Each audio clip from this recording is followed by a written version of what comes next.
Hello viewers, welcome to KID-AFANdiscoveries with me, Justice A.M. Tejan, and this now your program Salone Discoveries. The Media Reform Coordinating Group, the MRCG, they hold a regional training for journalism on transitional justice. And this training also today they take place now the Harry and Sana Hall, where they now 56 Campbell Street / building. We also can see how this training look like and waiting we get from this training here. So una day with we as we discover this together. The general elections. So at this point, I would like to call on the MRCG National Coordinator and the President Dr. Francis Soa to give us a short statement. In few words, this project is about changing the narratives on transitional justice in Sierra Leone. That's the overarching theme, changing the narratives on transitional justice in Sierra Leone. Basically, it works with the media to report on TJ issues. As we come to see from the presentation, Sierra Leone had transitional justice mechanisms that were used at the end of the conflict. The concern of the project at present is that it appears as if some of the things that took us to the conflict they have started happening in the country. And then, as media practitioners, we have not been adequately reporting on transitional justice issues. So the aim of this project is to change the narrative on transitional justice issues. One, by working with the media to report on those issues. And secondly, by also engaging in community meetings. So the second part where this project actually works is in the Mile 91 community, where Radio BAFT is engaged in doing monthly radio programs on transitional justice, as well as having community engagement in that part of the country. Here in Freetown, today we are completing the third set of training. We have had this training in Bo for journalists in the southern region and eastern region. We have had this training in Makeni for journalists in the north and northwest regions. Today we are having it for journalists in the western area. So after this, the next part of engaging in this transitional justice discourse is to develop or put together a team of mentees that will be working with mentors, producing stories on transitional justice. That is why you have been called today to this workshop, to be equipped with the necessary knowledge and skills so that you can go and demonstrate the attitude of reporting on transitional justice. I assure you that the trainers for this workshop, there are people who have had the requisite experience. In fact, one of them, as I will introduce later, is among the first set of people who did transitional justice training in Sierra Leone and also train others. So we are here for a very important and interesting time, and I'm sure we'll have a successful deliberation. Thank you very much. For that brief introduction on transitional justice mechanisms in Sierra Leone. Now I will give the floor to our president, your president, the president of the Republic of Slash, to make a statement on this all-important occasion. Very much, Dr. Soa and Tony and the MRCG team for putting this program together, this workshop together, and under the ATGLF program. As media or as journalists, if you want to report on transitional justice, then you have to have the knowledge about transitional justice or international justice and what is the role of the media, the role of journalists in ensuring that we promote transitional justice. So basically this workshop is the objective of this workshop is to ensure that you have the knowledge and the skills to be able to do that. As media, that's been our role after the war in terms of consolidating the peace, consolidating our democracy, and also seeking redress for people who are victims of the war, to also address the system, the political system that may have been or might have been at the root cause of all of these problems that we have. So we have a huge role to play. The same way that we have, it's easy for us to bring about war, so we also have that potential, that ability, capacity also to bring about peace and a sustainable one too.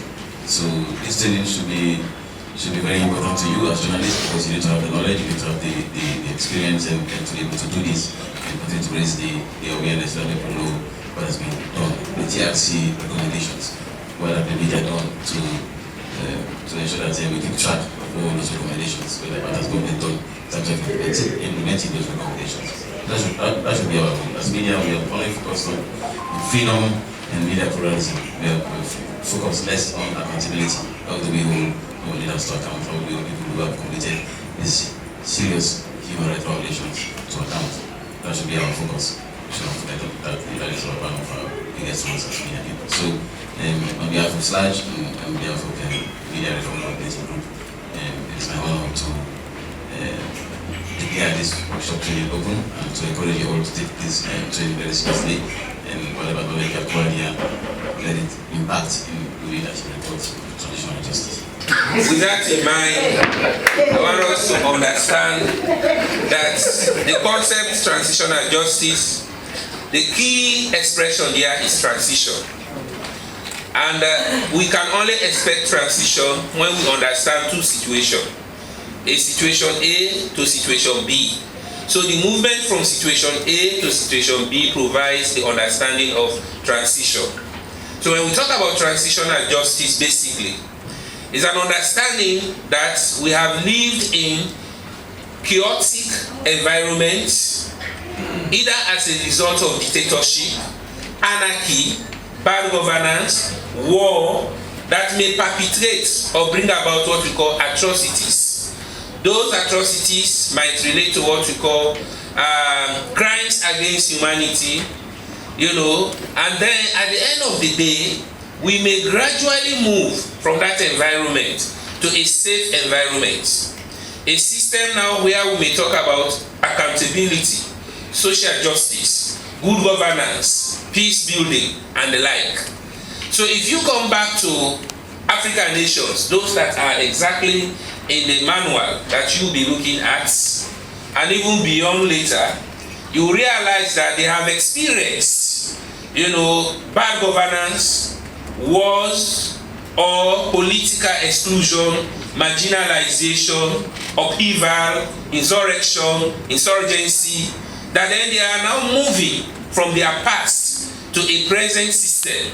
And that present system of movement brings about the concept of transition. Justice, of course, can be discussed in several ways, and that makes the concept itself debatable. There have been so many academic or intellectual efforts in terms of conceptualizing what transitional justice is. Some have not experienced violent conflicts like the other nations, but they have gone through psychological torture or trauma.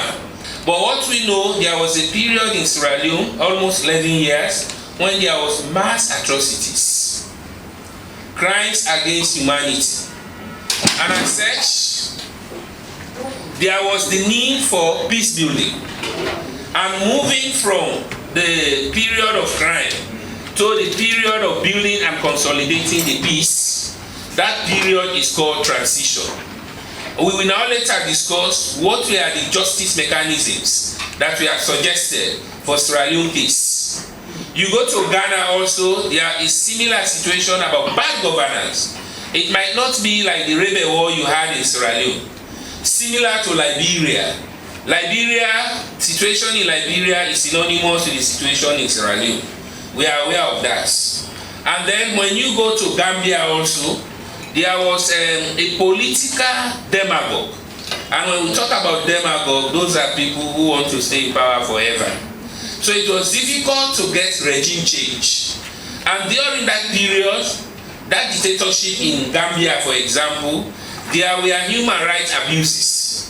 And then as such, moving from the period of dictatorship to restoration of multi-party democracy in Gambia provides for the need for transition. And therefore they have their own story about transitional justice. Equally also in Nigeria, we know that the political or democratic history of Nigeria is checkered, in which case they have experienced so many military war or military interregnum. Some of you might have heard about apartheid. a system where some set of people were politically marginalized, and there was so much effort or resistance or reactions in order to restore, equality, human rights, and the like in South Africa. So at the end of the apartheid, there was also a Truth Commission. And the idea about telling truth after riots, or telling truth after chaos, or telling truth after commotion is nothing new. You are aware of it. Even when you get into fight at home, or in the class, or as family members, for you to build peace, at some point you have to explain what brought about the conflict, which is about truth telling. Also, say this thing not be for me. You know why it be? Now that call they call me. But you said, when they call you, why you not tell them? So in the process of explaining the antecedent to the conflicts, we have to prevent future conflicts, because you will be trying to identify mistakes. You will be trying to identify the things that perpetrated the conflicts, so that with better understanding, you improve on your interaction in future. So this is about this is one thing that the transitional justice tried to do, to encourage people to tell their stories as a way to heal their wounds.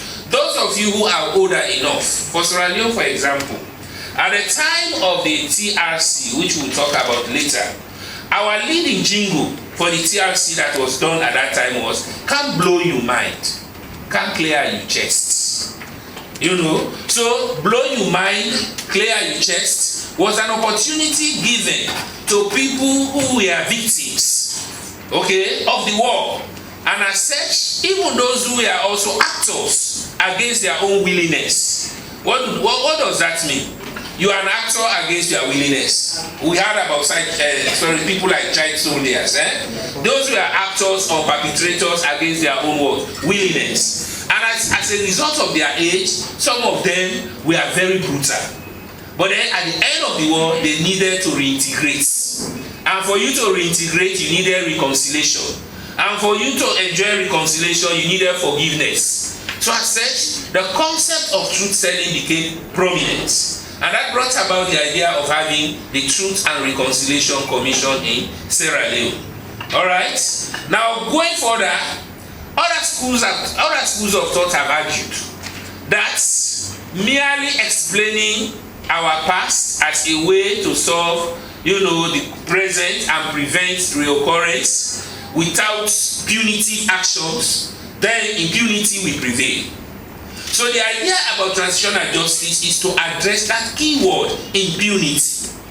I don't know how best we can conceptualize impunity, in our own ways. But at the wartime, one way to understand impunity was buff case. Alright, those of us who are older enough, Fine on the Bank of Sierra Leone to say they are fined for failing to provide information. This is government to government. And then the Bank of Sierra Leone refused to pay. And they now took the commission to court because they refused to honor the commission, whatever. For us, that is what we like to see in advocacy. It is progression. It's about testing the law. So we now know the law is working. And yesterday we told the same journalists here, not journalists, the CSOs, that they should test the law. So if you are doing this project, it is also part of also testing the law. Any information you want, if somebody refuses to give you the information, you write a formal letter without following what the law says. And the law is clear. For information that is about life and death, the response should be given within 48 hours. Ones that are not within life and liberty, they should be given within 15 working days. If they fail to do that, they are in breach of a law. So we as Salonians, we as journalists, unfortunately, only about 7 media houses had ever made a request for information around 2019. Just imagine a commission that was set up in 2013. Every web as far as journalists, they might not give information. They don't give information. But have we tested the law? So we know journalistically, somebody was asking me this same question yesterday. As journalists, we don't normally write letters. We don't like to be too official. The PROs are now our friends. The director is your friend. And remember, it is the same director who will have spoken to you on one issue that is in the interest of the ministry. Now, you already say now, in the interest of the ministry now, where you going to change value? Well, if you use the informal approach, well, not the informal approach, if you use the normal approach of just go in there and then give the information, problem not there. If you don't give you the information using that normal approach, then use what you may think is the abnormal one, which is you now write a letter. But let me tell you, thank God we are all journalists here. If you go important on my business, the poor people working at this country will not look for rights, then it's informal, will not look for it. You know how this comes today, even each one on the party, who they pass. If you see come up to me, I say, but each party is so go ahead and go what's in this town. What's actually causing them to go through all of those? Do we really investigate the policies or report on the policies government claim to have implemented for youth? For example, the National Youth Policy, scholarship for youth, students. How well as journalists do we report to ensure that the right people who should benefit from the projects that government and other stakeholders have for youth? So first, these are our pointers, and we first took the hate speech. We do stories around hate speech. And secondly, we look at corruption. We know some journalists have been doing stories on that, but I think we have to continue to look at this issue. And we also look at access to justice. Right. My sister have explained, like I said, I will not go into it anymore. Most of this has already been explained. So we talked about the victims of war, which our sisters already explained, and the memorialization of places like the Peace Bridge at Colocos Bridge, because most of us don't know about it. Even maybe this is the first time I'm hearing about it. Harassment between police and bike riders. It is very common. Police intimidation of women into politics, youth unemployment, youth disempowerment, social security for elderly women. Well, viewers, that now updates where we bring to you where come out from the MRCG, when the Media Reform Coordinating Group, as today the whole regional training for journalists them on transitional justice. You don't listen what are some of the issues then, and also why this training is so important for the journalists and also. Me we bring you this program, me and Justice Tejan, and I want to say plenty thank you to my executive producer, Dr. Aissatou Kake Jalo, and to my amazing cameraman, Mohammed Sky Bangora. So till we meet again, I want to say peace.